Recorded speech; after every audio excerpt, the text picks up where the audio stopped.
ദൈവനാമത്തിന് മഹത്വം ഉണ്ടാകട്ടെ. വെളിപ്പാട് പുസ്തകം 4-ാം അധ്യായത്തിൻ്റെ മുഖവുരയിലേക്ക് ഇന്ന് നമ്മൾ പ്രവേശിക്കുകയാണ്. വെളിപ്പാട് പുസ്തകം 1:19 അടിസ്ഥാനമാക്കി വെളിപ്പാട് പുസ്തകത്തെ മുഴുവൻ 3ആയി തരംതിരിക്കാമെന്ന് നമ്മൾ പഠിച്ചിരുന്നല്ലോ. 1 നീ കണ്ടത് 1-ാം അധ്യായമാണ്. 2 ഇപ്പോഴുള്ളത് 2-3 അധ്യായങ്ങൾ. ഇനി സംഭവിക്കാനിരിക്കുന്നത് വെളിപ്പാട് പുസ്തകം 4 മുതൽ 22 വരെയുള്ള അധ്യായങ്ങൾ. ഇനിയുള്ള നാളുകളിൽ നമ്മൾ ഈ 3-ാമത്തെ ഭാഗമാണ് ചിന്തിക്കുന്നത്, അതായത് ഇനി സംഭവിക്കാനിരിക്കുന്നത്. 4-ാം അധ്യായത്തിലേക്ക് പ്രവേശിക്കുന്നതിന് മുമ്പ് നമുക്ക് അല്പകാര്യങ്ങൾ ചിന്തിക്കേണ്ടതുണ്ട്. 1 സഭ മഹാപീഡനത്തിലൂടെ കടന്നു പോകുമോ?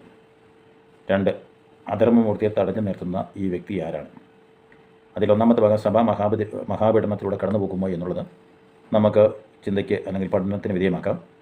അധർമ്മമൂർത്തിയെ തടുക്കുന്നത് എന്ത് എന്നുള്ളത് നാളെ നമുക്ക് പഠനത്തിന് വിധേയമാക്കാം. അതിനുശേഷം നമുക്ക് 4-ാം അധ്യായത്തിലേക്ക് പ്രവേശിക്കാം. സഭ മഹാപീഡനത്തിലൂടെ കടന്നു പോകുമോ? ഇതിനെ സംബന്ധിച്ച് 3 വിധ അഭിപ്രായങ്ങളാണ് വേർപെട്ട ക്രിസ്ത്യാനികളുടെ ഇടയിൽ ഉള്ളത്. അതിലൊന്ന് സഭ മഹാപീഡനത്തിന് മുമ്പ് എടുക്കപ്പെടും എന്നും, 2 സഭ മഹാപീഡനത്തിൻ്റെ മധ്യത്തിൽ എടുക്കപ്പെടും എന്നും, 3-ാമത്തെ വിശ്വാസം മഹോദ്രവത്തിൻ്റെ ഒടുവിൽ സഭ എടുക്കപ്പെടും എന്നുള്ളതാണ്. നമുക്കറിയാം മഹാപീഡന കാലഘട്ടം ഏകദേശം 7 വർഷമാണ്. അപ്പോൾ ഇതിൻ്റെ ആരംഭത്തിൽ എടുക്കപ്പെടും എന്നുള്ളതാണ് പ്രബലമായ വിശ്വാസം. സഭ മഹാപീഡനത്തിന് ഇടയ്ക്കെടുക്കുമെന്ന് ന്യൂനപക്ഷമായ ആളുകൾ ചിന്തിക്കുന്നു. അതോടൊപ്പം തന്നെ ഒടുവിലാണ് എടുക്കപ്പെടുന്നതെന്ന് വിശ്വസിക്കുന്ന ആളുകളെയും നമുക്ക് കാണുവാനായിട്ട് സാധിക്കുന്നു. ഈ 3 തരത്തിലുള്ള വിശ്വാസത്തിൽ ഞാൻ ഊന്നൽ നൽകുന്നത് സഭ മഹാപീഡനത്തിന് മുമ്പ് എടുക്കപ്പെടും എന്നുള്ളതാണ്. സഭ മഹാപീഡനത്തിന് മുമ്പ് എടുക്കപ്പെടും എന്ന് പറയാനുള്ള 5 കാര്യങ്ങൾ ഞാൻ പുറകാരെ പറയുന്നു. അതിലൊന്ന്, 3-ാം അധ്യായം അവസാനിക്കുന്നതോടുകൂടി സഭ അപ്രത്യക്ഷമാകുന്നു. പിന്നെ സഭ എന്ന വാക്ക് വെളിപ്പാട് 19-ലാണ് കാണുന്നത്. ക്രിസ്തുവിൻ്റെ ശരീരമായ സഭ മഹാപീഡനത്തിലൂടെ കടന്നു പോകുമായിരുന്നു എങ്കിൽ തീർച്ചയായും 4 മുതൽ 18 വരെയുള്ള അധ്യായങ്ങളിൽ സഭയെപ്പറ്റിയുള്ള പരാമർശം ഉണ്ടായാനെ. 2 യേശു പറഞ്ഞു, ലോകത്തിൽ നിങ്ങൾക്ക് കഷ്ടമുണ്ട്, പക്ഷേ മഹാകഷ്ടമില്ല. മഹോപദ്രവ കാലഘട്ടം എന്നത് മഹാകഷ്ടകാലമാണ്. അതുകൊണ്ട് സഭ മഹാപീഡനത്തിലൂടെ കടന്നു പോകുകയില്ല. 3 വെളിപ്പാട് പുസ്തകം 3:10 ഭൂതലത്തിൽ എങ്ങും പരീക്ഷാകാലം വരും. ഭൂമിയിൽ വസിക്കുന്നവരെ പരീക്ഷിക്കേണ്ടതിന് വരുന്നതാണ്. ആ പരീക്ഷാകാലത്തിങ്കൽ സഭ കാക്കപ്പെടണമെങ്കിൽ സഭ ഭൂമിയിൽ നിന്ന് മാറ്റപ്പെടണം. ഭൂവാസികൾ എന്നിവിടെ പറയുന്നത് വിശ്വാസികളെയല്ല, മറിച്ച് അവിശ്വാസികളെയാണ്.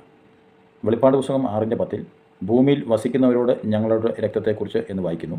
വെളിപ്പാട് 8:13 ഭൂവാസികൾക്ക് കഷ്ടം കഷ്ടം കഷ്ടം എന്ന് ഉറക്കെ പറഞ്ഞുകൊണ്ട്. വെളിപ്പാട് 11:10 ഭൂമിയിൽ വസിക്കുന്നവരെ ദണ്ഡിപ്പിച്ചുകൊണ്ട് എന്ന് കാണുന്നു. വെളിപ്പാട് 13:8 ഭൂവാസികളൊക്കെയും അതിനെ നമസ്കരിക്കും എന്ന് വായിക്കുന്നു. വെളിപ്പാട് 13:12 ഭൂമിയും അതിൽ വസിക്കുന്നവരെയും മരണകരമായ തുടങ്ങിയ കാര്യങ്ങൾ നമ്മൾ വായിക്കുന്നു. വെളിപ്പാട് 13:14 ഭൂവാസികളെ തെറ്റിക്കും എന്ന് കാണുന്നു. ഇത്രയും തെളിവുകൾ കൊണ്ട് ഭൂമിയിൽ വസിക്കുന്നവർ എന്നുള്ളത് അവിശ്വാസികളാണ് എന്ന കാര്യം വ്യക്തമാണ്. കൂടാതെ വിശുദ്ധന്മാരെ ഭൂമിയിൽ വെച്ചുകൊണ്ട് വെളിപ്പാട് 6 മുതൽ പറയുന്ന കഷ്ടകാലത്തിലൂടെ നടത്തുവാൻ സാധിക്കുകയില്ല. മഹാകാലഘട്ടത്തിൽ അഥവാ മഹാപീഡന കാലഘട്ടത്തിൽ സഭ കാക്കപ്പെടണമെങ്കിൽ സഭ ഈ ഭൂമിയിൽ നിന്ന് മാറ്റപ്പെടണം. 4 ക്രിസ്തുവിൻ്റെ വരവിന് 2 ആമുഖങ്ങൾ, ഒന്ന് രഹസ്യവരവ്, മറ്റൊന്ന് പരസ്യവരവ്. ഭൂരിപക്ഷം വേദപഠിതാക്കളും അങ്ങനെ വിശ്വസിക്കുന്നവരാണ്. സഭ മഹാപീഡനത്തിലൂടെ കടന്നു പോകും എന്ന് കരുതുന്നവർ രഹസ്യവരവിനെ സംബന്ധിച്ച് വിശ്വസിക്കുന്നില്ല. ഭൂരിപക്ഷം വേദപഠിതാക്കളും കർത്താവായ യേശുക്രിസ്തുവിൻ്റെ വരവിന് രഹസ്യവരവ് പരസ്യവരവ് ഉണ്ട് എന്ന് വിശ്വസിക്കുന്നു. അപ്രകാരമുള്ളൊരു വിശ്വാസത്തിലാണ് ഞാനും. അതുകൊണ്ട് സഭ മഹാപീഡനത്തിലൂടെ ചിന്തിക്കുന്നത്.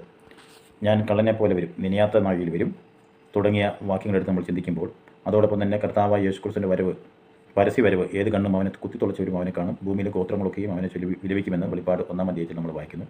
ഇതെല്ലാം കൂടെ ചേർത്ത് ചിന്തിക്കുമ്പോൾ കർത്താവായ യേശുക്രിസ്തുവിന് ഒന്ന് മധ്യാകാശത്തിലും മറ്റൊന്ന് ഒലിവുമലയിലും വരുമെന്ന് ന്യായമായിട്ട് നമുക്ക് കരുതാം. 5 2 തെസ്സലോനിക്ക ലേഖനം 2-ാം അധ്യായം 6-7 വാക്യങ്ങൾ. തടുക്കുന്നവൻ വഴിയിൽ നിന്ന് മാറണം, എങ്കിലേ അധർമ്മമൂർത്തി വെളിപ്പെടുകയുള്ളൂ. തടുക്കുന്നവൻ പരിശുദ്ധാത്മാവാണ്. പരിശുദ്ധാത്മാവ് ഇവിടെ നിന്ന് മാറിയാൽ സഭ ഇവിടെ നിലനിൽക്കുകയില്ല. ഇത്രയും തെളിവുകൾ കൊണ്ട് സഭ മഹാപീഡനത്തിലൂടെ കടന്നു പോവുകയില്ല എന്ന് നമുക്ക് ന്യായമായി കരുതാം. അധർമ്മമൂർത്തിയെ തടഞ്ഞു നിർത്തുന്ന വ്യക്തി ആര്? പരിശുദ്ധാത്മാവാണ്. അതിനെ സംബന്ധിച്ച് മറ്റ് പല അഭിപ്രായങ്ങൾ വിശ്വാസങ്ങളുണ്ട്. ആരാണ് തടുക്കുന്നവൻ എന്നുള്ളതിനെ സംബന്ധിച്ച്. അത് നമുക്ക് വരുന്ന ദിവസങ്ങളിൽ ചിന്തിക്കാം. ദൈവം നമ്മെ സഹായിക്കട്ടെ. Thank you.